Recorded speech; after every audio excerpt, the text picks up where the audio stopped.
Hey, what's up guys, it's Victor from Cyborg for Life, and today I wanted to do a quick video and talk about the near future of lengthening, meaning where's the industry headed in the next 3 to 5 years. Now, this is completely based on my own personal opinion, as I have no idea what's going to happen, so it's all pure speculation. But anyway, here goes. So first up, I wanted to start with the lengthening devices. Now, it's a well-known fact that lengthening devices have made significant improvements over the years, from external monolateral and ring fixators all the way to internal lengthening nails that are fully weight-bearing, allowing you to become more mobile throughout the lengthening process. It goes without saying that the lengthening device companies have been really busy at work, and I think they're going to continue to do so, okay? But what about in the next 3 to 5 years? What can we expect to change or become more efficient? Well, I think that the devices are going to become more intuitive, meaning they're going to relay useful information to both the patient and the surgeon, meaning that we can have a more effective lengthening process. I mean, we have phones that we can say, hey, wake us up at this certain time, and set our alarms, and we have watches that measure our blood oxygen levels and stupid stuff like that. So why can't we have lengthening devices that tell us how far we've lengthened or how much muscle tension there is, so that we can avoid a problem and regulate our distraction process or slow down or things like that. And I also heard that lengthening devices are going to become miniaturized. Things like, lengthening your hands, your fingers, your feet, your jawbone, things like this. Although I doubt it's going to be used for cosmetic purposes, and I doubt you're going to want to do that anyways, okay? So yeah, I think that the devices are going to make more advancements. I don't think we're at the point where you're gonna be able to avoid breaking the legs or anything like that. We're nowhere near that. But I think that the devices themselves are gonna become more advanced, okay? I mean, technology's making rapid changes every single day, so I think lengthening devices are going to do the same thing. So next up, we have the cost of lengthening surgery. So when it comes to the cost of the procedure, you currently have about 4 to 5 aspects that contribute to the high price tag. You have the lengthening device, which is ridiculous. You have the hospital and surgeon fee, okay? You have living expenses. You have physical therapy if it's not included in your main package. And then you have a complication fund in case something comes up, right? So I think that the price of the devices could change favorably, meaning that, they could go down. Now, why? Well, let's say that new devices that we were talking about come to market, okay? And their features are superior to what's currently available. What does history tell us is gonna happen? Well, one of the devices is going to undercut in price to avoid going head-to-head with a young gun and, to keep its own demand elevated. I mean, look what happened with the Precise 2 and the Stride Nail. The Stride Nail is a bit more expensive, but you also get the weight bear during the lengthening process, making your life a little bit easier as a patient. I mean, iPhones do this all the time. The one with more features, like the iPhone Pro or whatever, is going to be more expensive than the one that's just normal, standard features, okay? It's just an aspect of modern day marketing.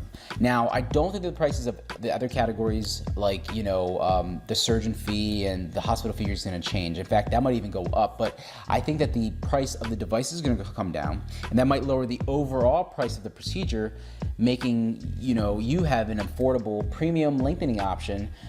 Again, this is all based on my own opinion, and I have no idea what's gonna happen. So next up, we have the surgeons who make lengthening surgery possible.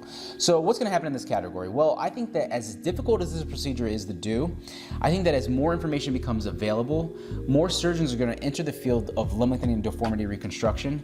However, even if they enter the field, it takes years of learning and actual experience to become good at this discipline, okay?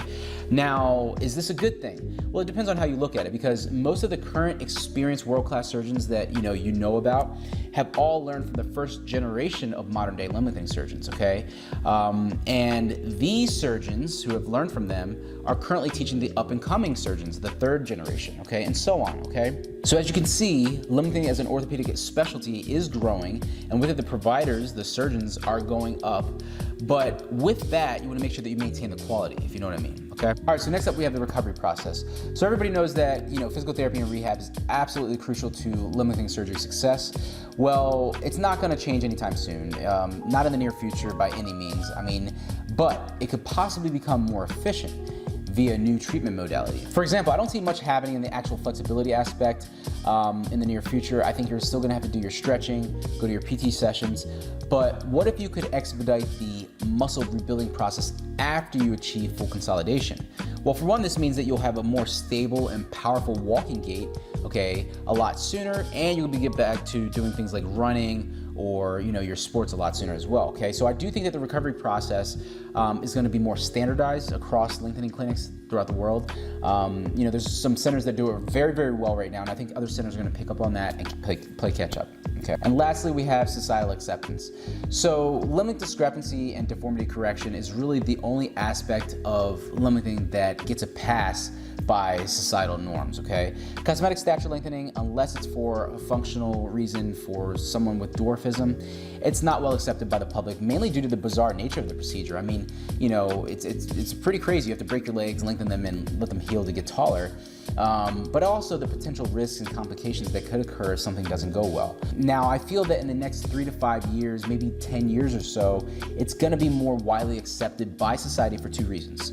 One, I think that the patient data on the procedure will become more available, showing how patients are making a full recovery after the procedure without any major complications.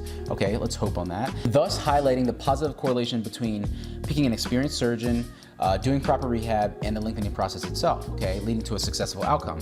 So as this data comes out more, then people are gonna say, hey, look, this is being, you know, safety is being maintained. Again, picking an experienced surgeon, doing your rehab, and doing your lengthening process, okay? But even if more people get lengthening done and others accept the process, I still don't think the world's gonna magically say, well, you can get taller by breaking your legs, lengthening them, and letting them heal. That's awesome. No, I don't think we're there yet. You know, I think that it's gonna take a lot more breakthrough advancements for people to welcome stature lengthening with open arms. So if you're planning on getting cosmetic limb lengthening done to get taller, do like my favorite movie, Jason Bourne, and disappear. I'm just kidding. But anyway, guys, that's all I have for you today. Hey, if you feel I missed something, which I'm sure that I did, or if you just want to add to a topic, be sure to comment below. I think this can be a really interesting discussion, okay? Do me a favor, hit that like button. Be sure to subscribe. Until next time, this is Victor from Cyborg for Life, signing out. Peace.